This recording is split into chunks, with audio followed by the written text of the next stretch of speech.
देख रहे हैं आर्या न्यूज और मैं हूं आपके साथ साक्षी जादौन। आपका स्वागत है हमारे इस खास पेशकश में। भोलेनाथ की आराधना और उनकी जलाभिषेक का पर्व है मां शिवरात्रि।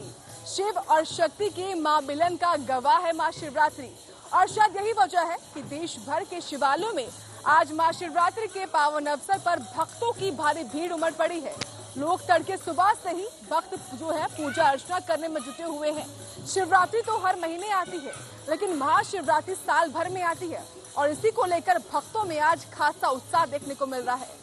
आप लोगों के लिए यहाँ जानना ये जरूरी है कि महाशिवरात्रि का असल महत्व क्या होता है, महाशिवरात्रि क्यों मनाई जाती है और महाशिवरात्रि को लेकर लोगों में इतनी आस्था क्यों है। करता करे न कर सके, शिव करे सो होए, तीनों लोक नौखंड में शिव से बड़ा न कोई। शिव के बिना सृष्टि अधूरी है, देवादिदेव महादेव करुणा के सागर है। शिव का तो ना कोई आदि है ना ही कोई अंत है, तभी तो इन्हें अमर अजर अविनाशी कहा जाता है। वहीं शिव की कृपा पाने के लिए भक्त मां शिवरात्रि का इंतजार करते हैं। मां शिवरात्रि के दिन शिव की महाकृपा पाने के लिए भक्त शिव के श्री चरणों का ध्यान करते हैं। बता दें, मां शिवरात्रि हिंदुओं का प्रमुख त्योहार है। आदि देव महादेव के भक्त साल भर इस दिन की प्रतीक्षा करते हैं। मान्यता है कि मां शिवरात्रि के दिन शिवलिंग पर जल, दूध, बेलपत्र, बेर और भांग चढ़ाने से भक्त की सभी मनोकामनाएं पूर्ण होती हैं और उसे महादेव की विशेष कृपा मिलती है। वैसे तो हर महीने की कृष्ण पक्ष की चतुर्दशी के दिन शिवरात्रि आती है, लेकिन फागुन मास की कृष्ण चतुर्दशी के दिन आने वाली शिवरात्रि को मां शिवरात्रि कहते हैं। पुराणों में महाशिवरात्रि का सर्वाधिक महत्व बताया गया है। हिंदू मान्यताओं में साल में आने वाली 12 शिवरात्रियों में से महाशिवरात्रि सबसे महत्वपूर्ण मानी जाती है। अब सवाल ये उठता है कि आखिर महाशिवरात्रि क्यों मनाई जाती है। दरअसल महाशिवरात्रि मनाए जाने को लेकर कई मान्यताएं प्रचलित हैं। महाशिवरात्रि मनाए जाने को लेकर खास तौर से 3 मान्यताएं प्रचलित की गई हैं, जिनमें से पौराणिक मान्यताओं के अनुसार महाशिवरात्रि के दिन ही शिव जी पहली बार प्रकट हुए थे। मान्यता है कि शिव जी अग्नि ज्योतिर्लिंग के रूप में प्रकट हुए थे, जिसका न आदि था और न ही अंत। कहते हैं कि इस शिवलिंग के बारे में जानने के लिए सृष्टि के रचयिता ब्रह्मा ने हंस का रूप धारण किया और उसके ऊपरी भाग तक जाने की कोशिश करने लगे, लेकिन उन्हें सफलता नहीं मिली। वही सृष्टि के पालनहार विष्णु ने भी वराह रूप धारण कर उस शिवलिंग का आधार ढूंढना शुरू किया, लेकिन वो भी असफल रहे और उन्हें भी शिवलिंग का आधार नहीं मिला। वहीं दूसरी एक और कथा यह भी है कि मां शिवरात्रि के दिन ही शिवलिंग विभिन्न 64 जगहों पर प्रकट हुए थे। उनमें से हमें केवल 12 जगह का नाम पता है। इन्हें हम 12 ज्योतिर्लिंग के नाम से जानते हैं। महाशिवरात्रि के दिन उज्जैन के महाकालेश्वर मंदिर में लोग दीप स्तंभ लगाते हैं। दीप स्तंभ इसलिए लगाते हैं ताकि लोग शिव जी के अग्नि वाले अनंत लिंग का अनुभव कर सके। यह जो मूर्ति है उसका नाम लिंगोद्भव है, यानी कि जो लिंग से प्रकट हो, ऐसा लिंग जिसका ना तो आदि था और ना ही अंत।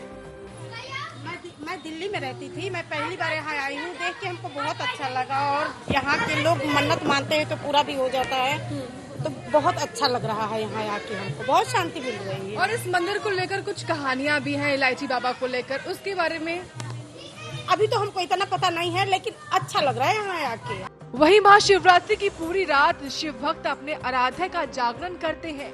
शिव भक्त इस दिन शिव जी की शादी का उत्सव मनाते हैं। मान्यता है कि मां शिवरात्रि को शिव जी के साथ शक्ति की शादी हुई थी। इसी दिन शिव जी ने वैराग्य जीवन छोड़कर गृहस्थ जीवन में प्रवेश किया था। शिव जो वैरागी थे वह गृहस्थ बन गए। बता दें, शिव और शक्ति एक दूसरे के पूरक कहे जाते हैं। जिस तरह सूर्य और उसकी ऊर्जा, अग्नि और उसकी उष्मा, दूध और उसकी धवलता एक दूसरे के अभिन्न है, उसी प्रकार शिव की आराधना शक्ति की आराधना है और शक्ति की उपासना शिव की उपासना है। ऐसी मान्यता है कि शिव शक्ति के मिलन के इस पावन पर्व पर व्रत और पूजन करने से वैवाहिक जीवन की सभी समस्याओं का निदान होता है। इसके लिए पति पत्नी दोनों को व्रत करके भगवान शिव और माता पार्वती की पूजा करनी चाहिए। धार्मिक मान्यताओं के अनुसार मां शिवरात्रि का व्रत रखने से मनचाहे वर की भी प्राप्ति होती है। शिवरात्रि जो है मनाई जाती है, महाशिवरात्रि साल में एक बार आती है और श्री चौथी भगवान शंकर को प्रसन्न करने के लिए माता पार्वती ने अपना तपस्या करी थी। तपस्या करने के बाद में भोलेनाथ का यहाँ पे सगाई हुई थी पहले, फिर सगाई होने के बाद फिर जो है शादी हुई थी उनकी, इसलिए महाशिवरात्रि मनाई जाती है। होली पे क्या नाम है, सावन के अंदर में महाशिवरात्रि, सावन में वो होता है बात होती है, अब इस टाइम सगाई होती है। सगाई होने के कारण महाशिवरात्रि मनाई जाती है और इसका महत्व बहुत बड़ा महत्व दिया गया है कि भगवान उनकी तपस्या तो भगवान प्रसन्न हुए थे, इसलिए इस महाशिवरात्रि का व्रत जो आदमी नियम से सच्चे मन से रखता है उसकी हर मनोकामना पूर्ण होती है। और महाशिवरात्रि के अंदर में भोलेनाथ ने वरदान दिया था, हमारा पार्वती जो इस तपस्या को करेगा उसको मैं विशेष फल दूंगा। ये शिवरात्रि का महत्व बहुत बड़ा महत्व दिया गया है। शिव चौदशी का व्रत रखता है, शिव चौदश पर व्रत खुलता है, पूरे रात का जागरण रहता है और भोलेनाथ की अपार कृपा रहती है। यदि किसी कन्या के विवाह में कोई बाधा आ रही हो तो महाशिवरात्रि का व्रत बेहद शुभ फलदायी होता है। इस व्रत को करने से मनुष्य के पापों का शरण होता है। महाशिवरात्रि पर पूरी निष्ठा के साथ व्रत करने से भगवान शिव की असीम कृपा प्राप्त होती है। कहते हैं महाशिवरात्रि का शुभ काल शिव तत्व को जगाने के लिए होता है, जो चेतना का सबसे सुंदर पहलू है। महाशिवरात्रि के इस पावन पर्व को भक्त उत्सव जैसे मनाते हैं। सभी ठंडई और भांग की तरंग में मगन होकर झूमते नाचते दिखाई देते हैं। महाशिवरात्रि पर शिव मंदिरों में दर्शन पूजन के लिए श्रद्धालुओं का रेला उमड़ पड़ता है। मंदिरों के इर्द गिर्द शिव भक्तों का मेला रहता है। चारों ओर हर हर महादेव और ओम नमः शिवाय की अनुगूंज रहती है। वहीं महाशिवरात्रि के पावन पर्व पर सच्चे दिल से शिव की भक्ति करने से सभी भक्तों की मनोकामना अवश्य पूरी होती है। तो देखा आपने महाशिवरात्रि के पावन पर्व की मान्यता क्या होती है, इस दिन का खास महत्व क्या होता है। तो आज महाशिवरात्रि के पावन मौके पर देश भर के शिव मंदिरों में हजारों की संख्या में भक्त पहुंच रहे हैं और यही देखने के लिए आज महाशिवरात्रि के पावन मौके पर हम गाजियाबाद में स्थित दुधेश्वर मंदिर पहुंचे हैं। दुधेश्वर मंदिर जो कि शिव भगवान को पूरी तरीके से समर्पित है। ये एक प्राचीन मंदिर है जो कि भक्तों में काफी लोकप्रिय भी है। आपको बता दूं कि इस शिव मंदिर में एक लिंगम है जो कि लगभग 600 साल पुराना बताया जाता है और यही देखने के लिए और दुधेश्वर मंदिर की असल में मान्यता क्या है और क्यों इतना ये लोकप्रिय है, यही जानने के लिए आज हम आ पहुंचे हैं दुधेश्वर मंदिर में। प्राचीन पुराणों में वर्णित त्रेता युग से ही स्थापित हिरण्यगर्भ सिद्धपीठ श्री दुधेश्वर नाथ महादेव के स्वरूप को धारण किए यह मंदिर श्री दुधेश्वर नाथ मंदिर के नाम से प्रसिद्ध है। यह शिवलिंग त्रेता युग में श्री राम के जन्म से पहले माना जाता है और मान्यता के अनुसार यहाँ रावण ने भी भगवान शिव की आराधना की है। यह भी किसी से छिपा नहीं है कि भगवान दुधेश्वर अपने जिस भक्त पर अति प्रसन्न होते हैं उसे स्वर्ण प्रचुर मात्रा में मिलता है। ऋषि विश्वेश्वर और रावण को भी तो दुधेश्वर की पूजा अर्चना से ही सोने की लंका प्राप्त हुई थी। इतिहास गवाह है कि भगवान दुधेश्वर की कृपा और मठ के सिद्ध संत महंतों के निर्मल आशीर्वाद से लाखों लोग कष्टों से मुक्ति पा चुके हैं। यह सिलसिला त्रेता युग से आज तक निरंतर जारी है। मैं तो शिवरात्रि से गौरा पार्वती से जितनी बार बात सती हुई है और इतनी बार ही भोले भगवान को माना है और उन्हीं के चरणों में उन्हीं से प्यार रचाया है। और बेटा मैं तो ये चाहती हूँ मुझे शांति दे, मुक्ति दे, भक्ति दे, शक्ति दे और मैं कुछ नहीं मांग। वही सावन के महीने में यहाँ भक्तों की भारी भीड़ जुटी रहती है। दूर दूर से कांवड़ लेकर आने वाले भक्त दुधेश्वर मंदिर में भगवान शिव की पूजा करते हैं और गंगा जल चढ़ाते हैं। वहीं महाशिवरात्रि के त्योहार के अवसर पर भक्त भारी संख्या में दुधेश्वर महादेव के दर्शनों के लिए आते हैं। महाशिवरात्रि का त्योहार को विशेष रूप से मनाया जाता है। दिव्यता से भरे इस मंदिर में कई तरीके के आकर्षण के केंद्र हैं, जो मंदिर को और दिव्य बनाते हैं।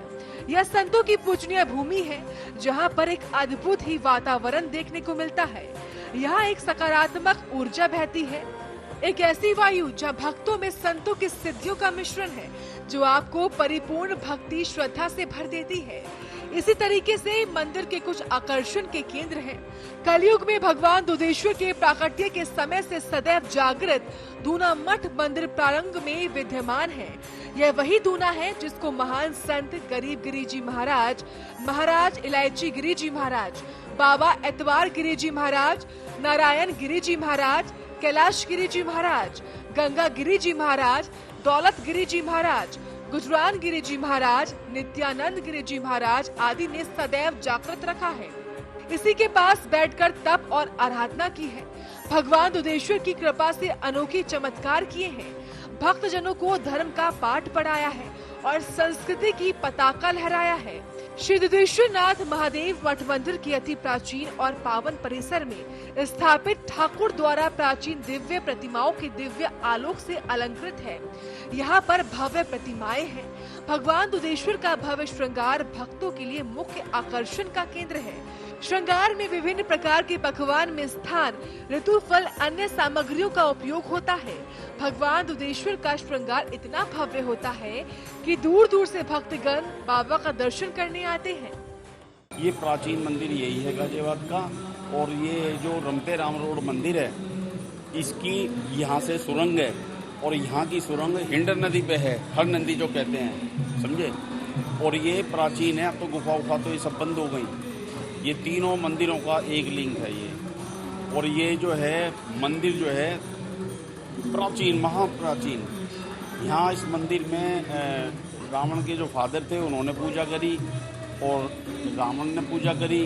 और यहाँ पे जो शिवाजी ये देख रहे हो आप, ये शिवाजी ने पूजा करी है, जो गाजियाबाद का इतिहास बोल रहा है। यहाँ असल में क्या सिद्ध संत बहुत आए हैं, मतलब इसके बारे में तो कहना असंभव है। इतने संत आए हैं, ये सिद्ध पीठ है, समझे। ऐसे ऐसे बाबा आए जिनके मतलब छोड़ ना छोड़, उनके बारे में कुछ कह नहीं सकते। कहने को तो वो सो रहे हैं, लेकिन वो जो है लीला में है, समझे। ऐसे ऐसे यहाँ पे पहले धूना था, धूने पे बाबा बैठे हैं। अब कहने को तो एक आम आदमी के लिए एक आम आदमी वैसे ही बैठा है, लेकिन वो जो है लीला में है। पता नहीं, वो बाद में उन्होंने अपनी लीला प्रकट करी है, दिखाई भी है। ये हम बचपन से यहाँ से जुड़े हुए हैं। वहीं दुधेश्वर नाथ मंदिर पौराणिक काल का है। यहाँ एक ऐसा स्थान है जहाँ त्रेता युग से संत तपस्या कर रहे हैं। वही दुधेश्वर नाथ मंदिर कई साधु संतों की तपस्थली भी रहा है। दुधेश्वर नाथ मंदिर में कई साधु संतों की समाधियां हैं। कहते हैं इन साधु संतों ने भगवान शिव को प्रसन्न करने के लिए तपस्या की थी, और इन्हीं में से एक ऐसी समाधि है, कहते हैं, जिस पर इलायची चढ़ाकर आप अपनी मनोकामना पूरी कर सकते हैं।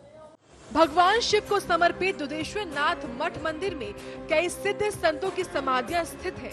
इनमें से अनेक सिद्ध संतों ने जीवित समाधि ली हुई है। इन समाधियों की नित्य पूजा अर्चना करने से अनेकों चमत्कार होते रहते हैं। आज भी भगवान दुधेश्वर को भोग लगाने के पश्चात बाबा इलायची गिरी जी की समाधि पर भोग लगाना अनिवार्य है। बाबा इलायची गिरी जी महाराज परम तपस्वी, परम ज्ञानी सिद्ध संत थे। उन्होंने मंदिर प्रांगण में जीवित समाधि ली थी। अन्नपूर्णा सिद्धि और मनोकामना पूर्ति के लिए भक्त उनके समाधि की पूजा करते हैं। कहते हैं जो भी इलायची महाराज पर एक इलायची चढ़ाता है तो उसकी सारी मनोकामना बाबा पूरी कर देते हैं। वहीं आपको बता दें, मंदिर परिसर में एक गौशाला भी स्थापित की गई है, जहाँ पर कई गायें मौजूद हैं। कहते हैं काफी समय से यहाँ पर गायों की सेवा की जाती है और गाय के निकले दूध से ही बाबा दुधेश्वर पर अभिषेक किया जाता है। गौशाला तो बहुत दिन से है। तो दुधेश्वर मंदिर में गौशाला होने का क्या महत्व है, कैसे आप इसको बरकरार रखते हैं यहाँ पर? यही गाय का सेवा हुआ किया जाता है, दूध निकलता है, अंदर जाता है, पूजा में ये आता है। वही अगर आप दुधेश्वर मंदिर आएंगे तो आपको यहाँ पर चमत्कारों की कई कहानियाँ सुनने और देखने को मिलेंगी। जैसा कि आप मेरे पीछे देख सकते हैं, ये चमत्कार हुआ है। कहते हैं कि इस कुएं में जल नहीं चलती और लस्सी निकलता है। कहते हैं शिवालयों का चढ़ाया हुआ दूध और जल वो सीधे इसी कुएं में जाता था, और वहाँ से जो रास्ता हुआ करता था, वहाँ से अक्सर नाग नागिन का जोड़ा आकर उसी रास्ते से शिवलिंग के पास पहुँचता था। वहीं दुधेश्वर नाथ महादेव मठ मंदिर के अति प्राचीन और पावन परिसर में स्थापित ठाकुर द्वारा प्राचीन दिव्य प्रतिमाओं के दिव्य आलोक से अलंकृत है। यहाँ पर भव्य प्रतिमाएं हैं। श्री ठाकुर द्वारा के विशाल हॉल के बीच में जो कुआं है उसका जल बहुत ही चमत्कारी है। कभी खारा, कभी मीठा और कभी कभी दूध के स्वाद वाला होता है। वही मठ मंदिर से जुड़े सभी सिद्ध संतों और श्री महंतों ने इस दिव्य कुआं के चमत्कारी जल के स्वाद को भी चखा है। अगर हम आपसे ये कहेंगे कि यहाँ से हम आपको गढ़मुक्तेश्वर के ब्रजघाट ले जा सकते हैं तो शायद आप हमारी इस बात पर यकीन ना करें, लेकिन यहाँ एक गुफा बनी हुई है जिसका रास्ता सीधे गढ़मुक्तेश्वर के ब्रजघाट को जोड़ता है। यहाँ फिलहाल इस गुफा को जो है निजी कारणों के चलते बंद कर दिया गया है, लेकिन ये गुफा कही जाती है कि इसका रास्ता सीधे गढ़मुक्तेश्वर के ब्रजघाट जोड़ता है।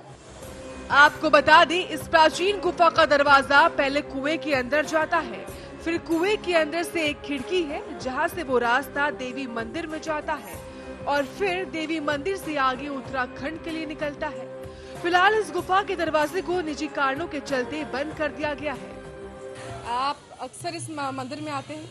हाँ जी, आते रहते हैं। तो महाशिवरात्रि है, तो महाशिवरात्रि को लेकर कितने आप उत्साहित हैं? महाशिवरात्रि है, भगवान की सालगिरह है, उसमें तो उत्साहित होंगे ही। हमारे साथ कुछ और लोग भी मौजूद हैं। आपका नाम क्या है? महाशिवरात्रि है और जैसे कि मैं जानती हूँ कि दिल्ली एनसीआर का सबसे प्राचीन शिव मंदिर दुधेश्वर मंदिर है। कहते हैं कि बाबा हर कष्ट को हर देते हैं, तो कितनी आपको इसमें आस्था है, कितना मानते हैं आप इस बात को, कितनी सच्चाई इस बात में है? मैं तो इसे दिल से मानती हूँ, मेरे गुरु भी हैं और भगवान भी है। मैं तो इन्हें मतलब कह नहीं सकती, बता नहीं सकती जितना। जी, आप क्या कहेंगे इस चीज को लेकर? भगवान में तो आस्था तो सबकी होती है। दुधेश्वर मंदिर की खास प्राचीनता यही है कि बाबा हर कष्ट को हर देते हैं। अगर आप यहाँ पर आते हैं एक बार तो। पहली बार मैं आई थी तो मेरा बच्चा नहीं था, दूसरी बार आई तो मेरे को बच्चा भगवान ने दिया। जी बिल्कुल। हाँ। हमारे साथ कुछ और लोग भी मौजूद हैं, उनसे जानेंगे। आपका नाम क्या है? मेरा नाम रीना है और आज हम यहाँ पे आए हैं बाबा का दर्शन करने। यहाँ पे पूजा करके मन की बहुत शांति मिलती है, बहुत अच्छा लगता है। तो महाशिवरात्रि को लेकर आप सभी कितने उत्साहित हैं? बहुत ज्यादा। दुधेश्वर नाथ मंदिर एक प्रसिद्धि उपलब्धि के लिए प्रसिद्ध नहीं है, बल्कि ऐसी तमाम मान्यताएं हैं जो ये मंदिर संजोए हुए हैं, समेटे हुए हैं। जिस परिसर में हम मौजूद हैं, आप देख सकते हैं वहां पर एक हवन कुंड है। कहते हैं कि ये हवन कुंड जो है वो खुद छत्रपति शिवाजी महाराज ने बनाया था और यही मंदिर जो है और इस मंदिर में मौजूद ये हवन कुंड छत्रपति शिवाजी महाराज की इस मंदिर को देन है। दुधेश्वर नाथ मंदिर का मुख्य द्वार एक ही पत्थर को तराश कर बनाया गया है। दरवाजे के मध्य में गणेश जी विद्यमान है, जिन्हें इसी पत्थर को तराश कर बनाया गया है। कुछ लोगों का मानना है कि इस मंदिर को छत्रपति शिवाजी महाराज ने बनवाया था। इस मंदिर में भी रावण ने पूजा अर्चना की थी। समय के साथ साथ हर नदी का नाम खो गया। हिरण्यगर्भ ज्योतिर्लिंग ही दुधेश्वर महादेव मठ मंदिर में जमीन से 3.5 फीट नीचे स्थापित स्वयंभू दिव्य शिवलिंग है। वहीं दुधेश्वर महादेव मंदिर में 550 साल से महंत परंपरा निभाई जा रही है। साथ ही यहाँ एक धूनी भी जलती है, जिसके बारे में कहते हैं कि यह कलयुग में महादेव के प्रकट होने के समय से ही जलती है। वहीं यहाँ श्रद्धा भाव से की गई आराधना कहते हैं कि नाथ तक जरूर पहुँचती है। उनकी आराधना करने के लिए आपको दुधेश्वर नाथ मंदिर प्रांगण के अंदर ही पूजा के लिए सामग्री मिल जाती है। दूध, गंगा जल, फूल, बेलपत्र, नारियल, गोला, फूल, माला, मिश्री और फल का उपयोग बाबा भोलेनाथ को खुश करने में किया जाता है। ये पत्थर रामेश्वरम का है जो पानी में तैरता रहता है। इसकी मान्यता वही है, भगवान राम के समय से जो यहाँ पर महाराज जी ने ला के रखा है। इतिहास है बहुत पुराना, रावण के समय से भी है, अर्जुन के समय से भी है, बड़े बड़े लोग यहाँ पे आए। और ये बात तो किसी से छिपी नहीं है कि जब दुधेश्वर नाथ किसी से प्रसन्न हो जाते हैं तो वो अपने भक्तों को इतना सोना देते हैं कि जिससे भक्त एक सोने की नगरी बना सकते हैं। और ये चमत्कार त्रेता युग में भी होते हैं और आज भी हो रहे हैं। सुंदर कंठ वाले शिव, भक्तों से स्नेह करने वाले शिव, कष्टों को हरने वाले शिव और तीनों लोक के स्वामी शिव की महिमा अपरंपार है। महाशिवरात्रि के इस पावन दिन पर आरएन न्यूज के तमाम दर्शकों को और साथ में शिव की आराधना करने वाले तमाम भक्तों को महाशिवरात्रि की बहुत बहुत शुभकामनाएं। फिलहाल के लिए हमारे इस खास पेशकश में इतना ही, लेकिन तमाम बड़ी खबरों के लिए आप देखते रहिए आर्या न्यूज।